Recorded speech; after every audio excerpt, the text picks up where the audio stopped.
tearing things apart. My exciting life, one window pane at a time. Barely able to get myself together today, but showing up, right? Up close and personal. Are we there? Do we have connection? Let's see. Let's see if we're rocking. I see something happening here. And, oops, come on, come on. I believe in you. I believe in you. Looks like something's happening. Looks like we got something going on, so that's good. Hello.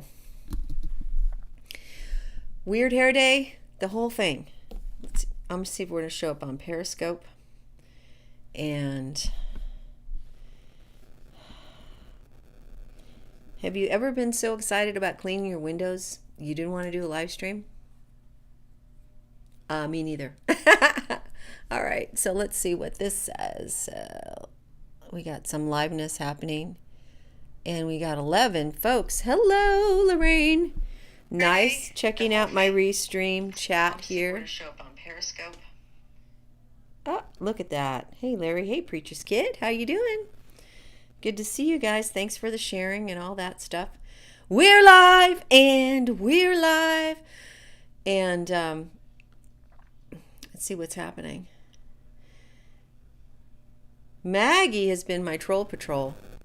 She, the last few broadcasts, has picked up the weirdest people watching my broadcast. Hey, you never know. Aspiring meteor shower. Hello? Okay, I can dig it. That sounds like something worth shooting for, so to speak. Hey, Sam, how are you? Hello? Her buzziness. Okay, excellent. So, I want to let you guys know that I'm going to be trying really hard to put out the broadcasts of our friends so we can continue to support one another as Periscope sunsets. But the thing is that Periscope might slide. I don't know. They've not really given us information about whether they're sliding into Twitter and whether we'll have accounts over there automatically or what that looks like. So we might show up there, but I'm on Facebook. I'm on DLive, Twitch, hey there, and my own website, julielavender.com. And what else? Cloud Hub Channel 129. We're on that one. And so we're going to try, I think there's going to be a concerted effort to regroup on DLive for our tribe of broadcasters. We had a little conversation about it last night, and we're going to be regrouping on DLive and promoting that as a way to sort of stay connected as a group. And also then Cloud Hub, has some exciting things coming. So we think that it's really going to be a strong and upcoming platform that's way easier to use and is going to have embedded streaming and stuff like that. So over the next couple of weeks, we're going to be talking about that. And I have to thank you, Preacher's Kid, because you were the one who raised the issue. You were a month early, but it got me thinking we better pull ourselves together that Periscope's changing. So in any event, and Greg Harvey's going to host it, 9 p.m. Eastern on March 31st. We're going to, hey Rebecca, we're hopefully going to have Praying Medic on to talk about the dream he had that got us, those of us, broadcasting to broadcast. Because I heard him say this dream and I was like, yeah, right, that is so not going to happen for me. In any event, and then Greg was going to host it. We'll have Lisa Perna, we'll have Andrea Modi, we'll have myself, we'll have Michael Beatty, we'll have hopefully Jilly Pepper, we'll have Uncle Larry, and we're not sure about Maggie Judd. Greg can have 7 total on his thing. So we're going to have a celebration of what has happened on Periscope and how we came together and what we've been doing and where we're going from here. March 31st, the last night of Periscope at 9 p.m. on Greg Harvey's channel. So keep your eyes peeled for that. And in the meantime, we're going to try to continue to share each other's broadcasts out and stay as connected as possible and work on all heading over to D Live, right? Great line. Let's see how we do in the chat here. Lineup. I know. Great lineup. Okay. So I just want to talk to you about fear-free living up close and personal. I had an amazing conversation today with someone who lives in Massachusetts, and New Hampshire has been relatively less tyrannical than some states, although our governor shocked a lot of us with what he's done and continued to do, and there's a lot of pushback in our legislature against that right now. But I would say Massachusetts is far worse, and I just had a conversation with someone who is feeling so oppressed and so isolated and so separated. We talked about some of the new things that are emerging, and you know what came up again today? The table fellowship. Breaking the spell.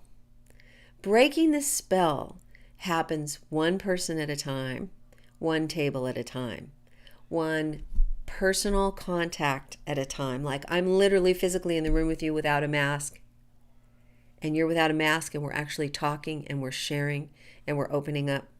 You guys are way ahead of the average group of people right now, because you've been in a tribe that has resisted the mind control and the propaganda about the virus and the masks and the whole thing.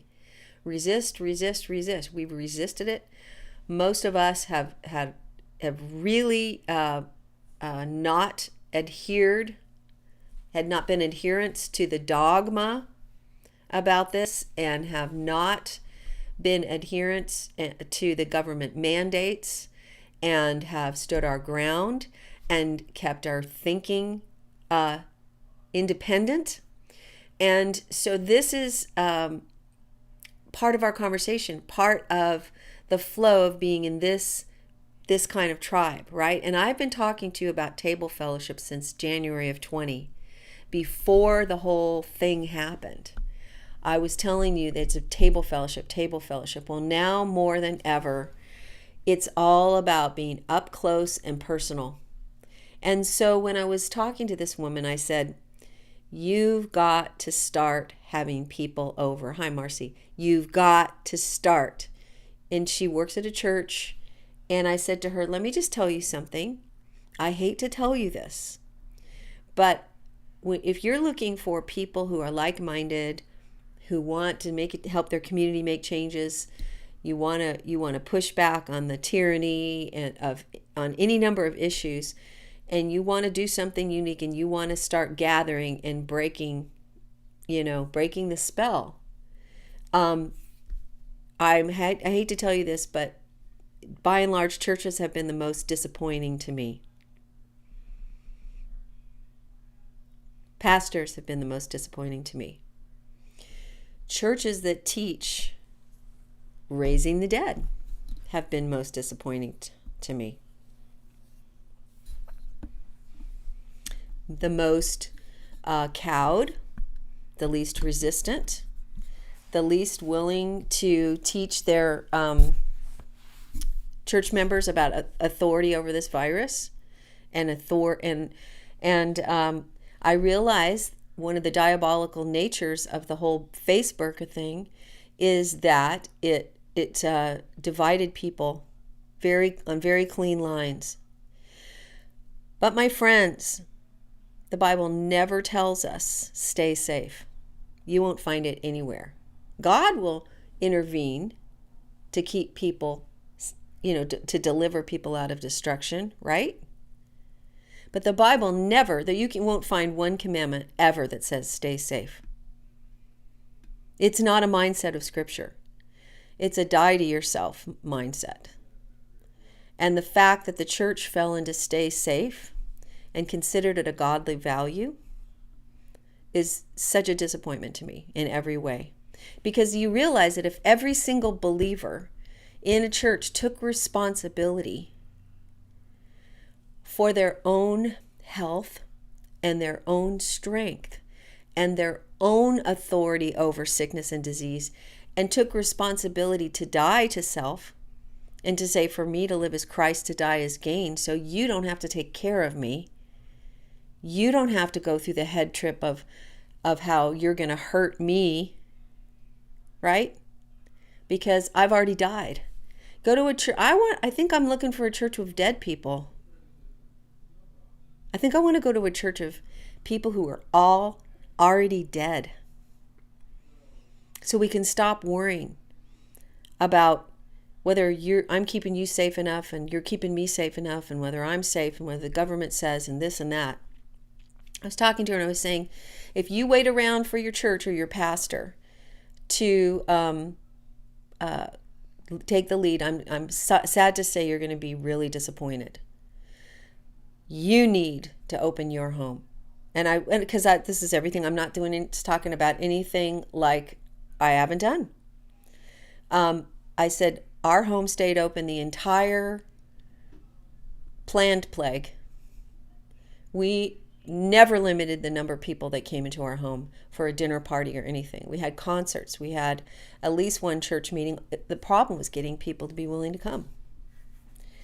And we had one friend drove up from Boston every week. Oh my gosh, what if he brought the virus from a big city? It didn't happen. And by the way, it cycled through our family, and we did the things you do, and we took authority, and we didn't let it get any bigger than it needed to, right? What is my point? My point is that if you're waiting for someone else to give you permission to activate, you're going to wait a really long time, because the brainwashing has now reached a year of continual brainwashing and continual shutdown and continual fear and conformity messages. And the more weird they make it, like, okay, you don't need to wear it over there at that table, but you do need to wear it the second you get up. And they don't work here, but they work there.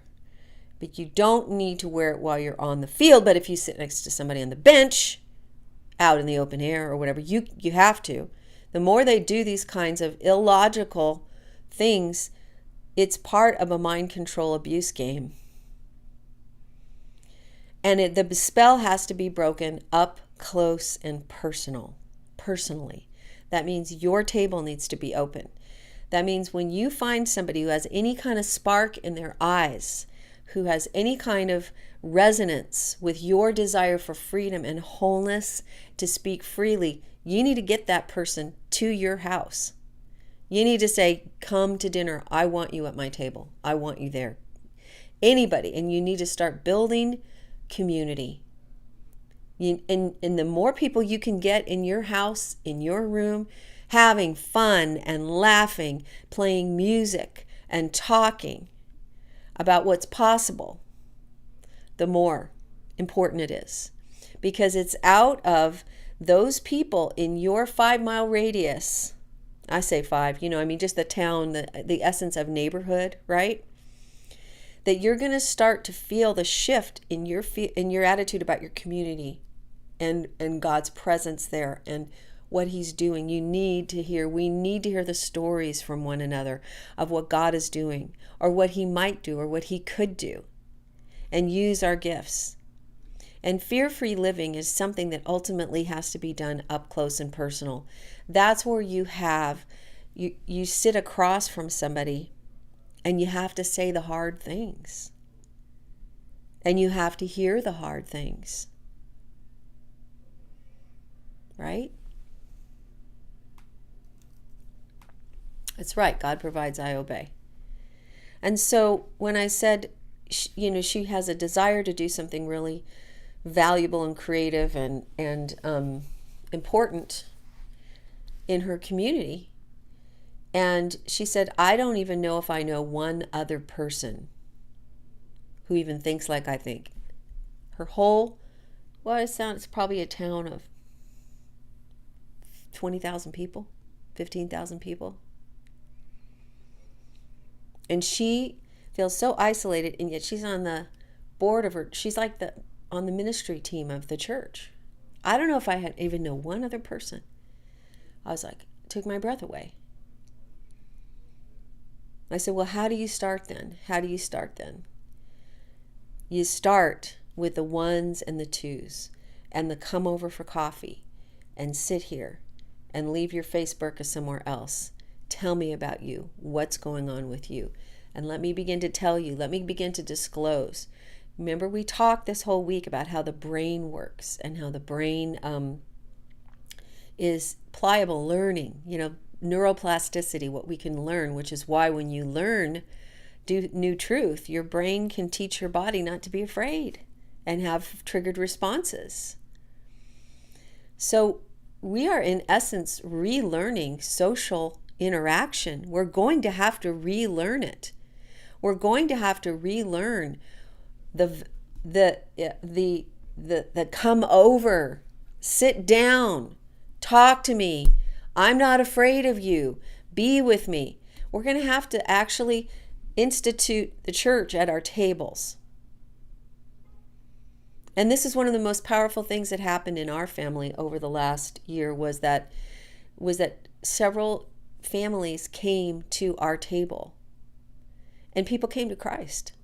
And they're still coming to Christ because they came to our house for dinner. And we started having them again and again. And saying, sit with us, eat with us, laugh with us, play with us. And we're big, loud laughers. And, and we can go from 110 on a goofy joke to deep theology, just like that, Crazy bunch. But your family has distinctives that are important, and God will draw to you the people that you need at your table. We have to break this spell of fear, because what happens, it is like a spell when you get a threat, when you experience threat response. There is one of those reactions is like the deer in the headlights moment, like this. And very often that's a shame response. What could you, just the paralysis, right? And we have to be now breaking the spell of the feeling of threat all the time. And it's gotten so oppressive for people who are emotionally aware to just leave their house. This lady said, I don't know anyone in town who even talks or will even say what they're really thinking about anything. So she honestly, everyone around her is self-censoring. Now, that never got that bad in our area, probably because we cultivated, we had some relationships. But this woman's on the ministry team of her church, and I imagine it's somewhere in the vicinity of her town. And I said, well, we prayed for divine appointments. We prayed for God to bring her the cream of the crop, the very best of people who are waking up, who are ready, who want to talk, who are looking for an excuse to rip off the oppression and laugh and have fun. And I said, just make sure when you get together and you do open your hearts, that you don't stay long on the topics of the bad news topics, because one of the distinctives of a healthy, fear-free community is you're more fascinated with what's possible than the abuses you've been through. And we have been through enormous psychological abuse. This whole last year has been one massive psychological experiment in abuse. And let's take it further and have DNA altering experimental drugs stuck into our bodies. Let's just go for it. And we need to be able to relearn, to break out, to sit with people, and to allow ourselves to get infected with humanity. We need to be touching again, laughing again, breathing again, speaking again. And we need our immune systems to strengthen through all of that. And there are people who you won't be able to do that with. So move on. Shake your dust off. Move on, because when this person said, I don't know of one person in this town that I could really let my hair down with, I was like, well, that's a lie, because there's way more of us out there. Way, way, way, way, way, way more. But there's somebody, every movement, even if it's the movement to have dinner in your house with a crowd of people, it takes a catalyst, right? It takes a catalyst. And so, yeah, we absolutely need a dose of grandma's common sense, right? And, they used to say, let the kids go out and eat some mud. It's good for their immune system. Let the baby go out and, married people have stronger immune systems. Why? Because they're constantly exchanging bacteria. Constantly in real, we could go on and on about this. My point is that your experience of fear-free living can't be done in a vacuum. My experience of fear-free living can't be done in a vacuum. It has to be done in relationship with others, and it has to be as personal as you can possibly make it, especially now. The old school is the most powerful thing at this point. Just do it, Larry. Picking up the phone to actually hear a voice instead of just texting, right? It's taking time to invite people over. We used to do that, right? But it's a long time. We got to the point where, I think I always made an effort, maybe more than the average bear. But if you think about the culture of America, families don't even eat to, before all this thing, families didn't sit down at tables together. We were running, and eating out. And the idea of a culture of hospitality, I think, has really waned. But now you realize that the culture of hospitality is central to the gospel. It's central to community. It's central to human thriving. It's central to the fear-free life. So we move out of theory and we move into the culture of up close and personal, right? To break the spell. There's so many spells that are broken. The spell, the fear of I'm not good enough. What if you see me, you get a little close, you're going to see my blemishes, you're going to smell my breath, you're going to do this, you're going to do that. What if I can't keep up the facade? If you come to my house, you'll see that it's not perfect. It might be messy, might be dirty. My dogs are a hassle. You might notice that my husband and I have some tension in our marriage. You might see my kids are not well behaved. We might offend you because we're up front and out there. We got to break the spell of all these things that are putting us into a zombie-like existence over the last year of just kind of, go out, put the burqa on. One of the things that bothers me the most, really, really bothers me, is I go to this one store and they never hassle me about because I don't wear masks, and they've been very polite. But you can't walk in any door now most of the time without a sign in your face. So I don't even look at them, because you realize that that's more about liability issues. If they've got the sign up, then they could make a case they can't be sued for something. But I'm going to tell you that unless you're in a super lefty whatever, they don't want to be enforcers. They just want to sell you stuff. And if you have a reasonable response and a little pushback, a lot of times the other thing is I no longer feel the need to respond to any Karens. They don't deserve an explanation. So the last time I bumped into a Karen, I walked into a restaurant to pick up a to-go thing, and she was sitting at the bar without hers on, and she yelled at me, "Where's your mask?" And I'm like, you know what? I don't have to respond to you. It's none of your business. I just smiled like she wasn't even there. I don't owe you an explanation. I'm not getting into it with you. It's degrading to me to have to stoop to that level. Because truth be told, there are a lot of good reasons why a lot of people aren't and shouldn't and never should have put them on. So I don't owe you an explanation, right? But what I'm saying is about this one store. You walk in, and they play in the aisles. The CDC says blah blah blah blah blah, blah and maintain social distancing. And the aisles are always one way, and do this, blaring over and over. And it's something like a sci-fi movie, you guys. You do realize we're in a sci-fi movie. You do realize that we're literally in one of those movies where they show you some super Orwellian mind control thing.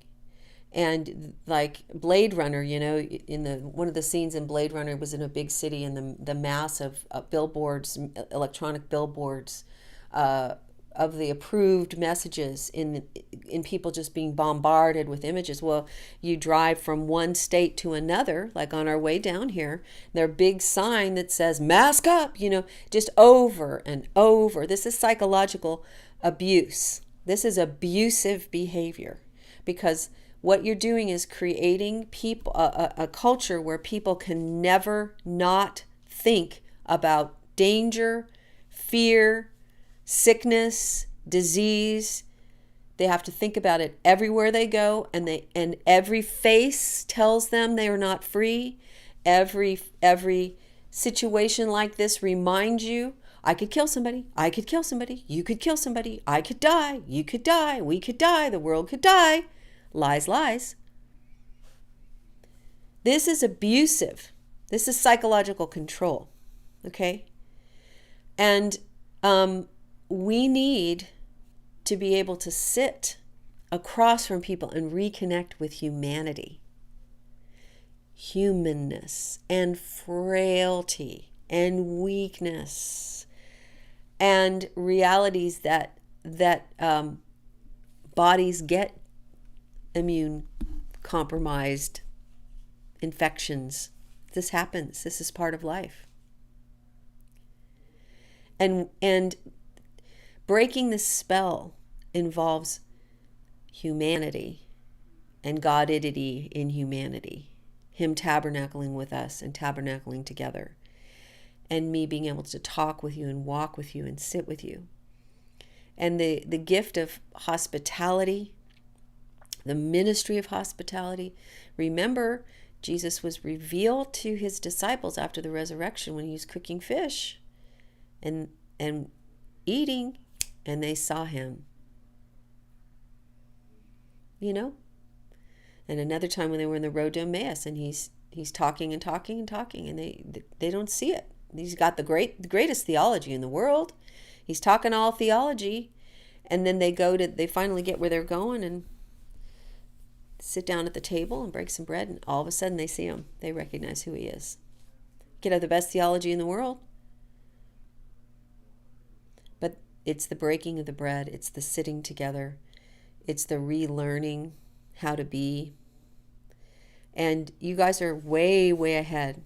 Hearing this precious woman today really was hard to hear. Very hard to hear. Powerful, dynamic believer, full of faith, I'm sure. And to see how this psychological abuse has affected all of us. And these things that we talk about, they play into all forms of abuse, all forms of control, all forms of fear and triggering and panic and conformity issues. It's the needing to know, if you see who I really am, in my vulnerability and your vulnerability, can you receive me? Can we connect as humans again? And we can and we should. And this is helping us break out. And it's one of the most powerful things we're going to do. In fact, I started out with talking with her about some of the projects I'm working on, and I realized that the bigger issue, hey, on YouTube, I'm so glad. I never know, who, the only thing I never see Facebook chat. I'm so sorry. But I see some of the others.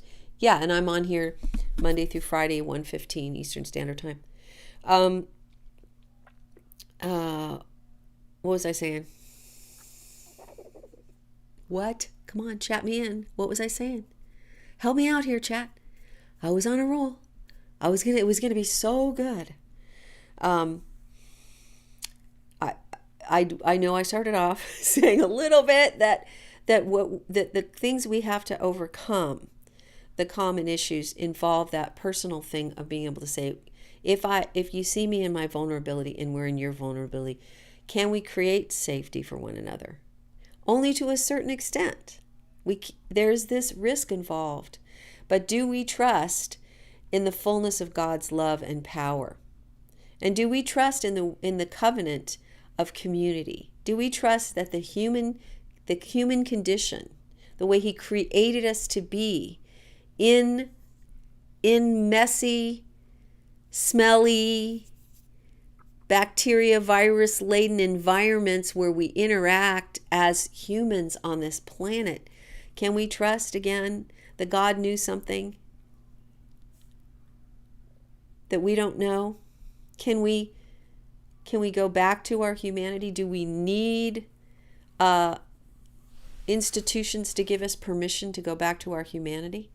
I was incensed, absolutely incensed, that the made-up president said, if you just do what I tell you, you might be able to have a few people over to your house for 4th of July. Isn't that nice of you? Isn't that so nice? I don't need your permission to have as many people as I want over at 4th of July. You know where I was last 4th of July? With thousands of people watching my president in South Dakota. We weren't distanced. Most of us weren't masked. In the middle of a pandemic, oh my gosh, we were all together celebrating America and the fireworks. And guess what? No super spread, no issues, no problem.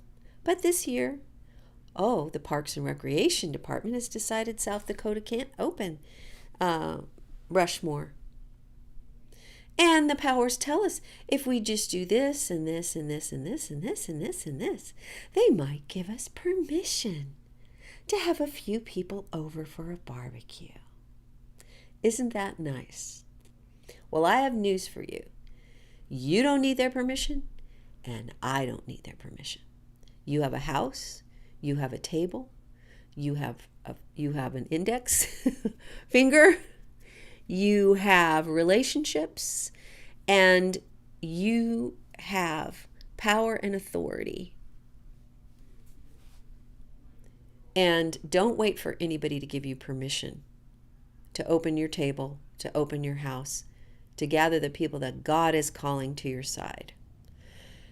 That's the current issue where we are now, but it relates to the up close and personal fact that for you to be free from fear, you're going to have to start being vulnerable to human relationships and putting yourself in situations where you're risking more, disclosing more, being more honest, setting better boundaries. It's very personal. It's a very personal process. So, go do something that scares you. And remember, we're going to have a broadcasters celebration March 31st at 9 p.m. Eastern Standard Time on Greg Harvey's platform to say bye-bye, Periscope. We blew you up. Poor you. And hopefully we'll have Praying Medic there, and then Lisa Perna, Andrea Modi, Jilly Pepper, myself, Greg, Larry, Uncle Larry, and we didn't know whether Maggie wanted to be on or, He can have 7. And so pay attention, stay, and we're going to be force multiplying over at D Live and sharing each other's broadcasts, and also Cloud Hub. Everybody's very committed to Cloud Hub, and all indications are that that's going to be a very, very strong and useful and important platform moving forward. So go find your tribe, get them together. You know, for some, when I know what I was going to say, for this one person, we started out talking about this cool stuff she could do in her community. And when we got all the way to the end, I realized she just needed to have somebody for dinner. And that was going to be the biggest, most significant contribution she's going to make in a while, and a very meaningful and very decisive catalytic one. We don't change the world until we're free to experience it right in our home and to have those relationships burgeoning right before us. So don't underestimate the power of your table, okay? The power of your living room. Don't wait for your church to open. Don't wait for somebody to give you permission to be the place of healing and hospitality. Do it now, and you'll see things will begin to open up. Divine appointments will happen. Relationships will blossom. You'll find out some people who are not ready. Move on. Alrighty, does that make sense to y'all? I gotta go watch some more Windows. And so I will see you tomorrow.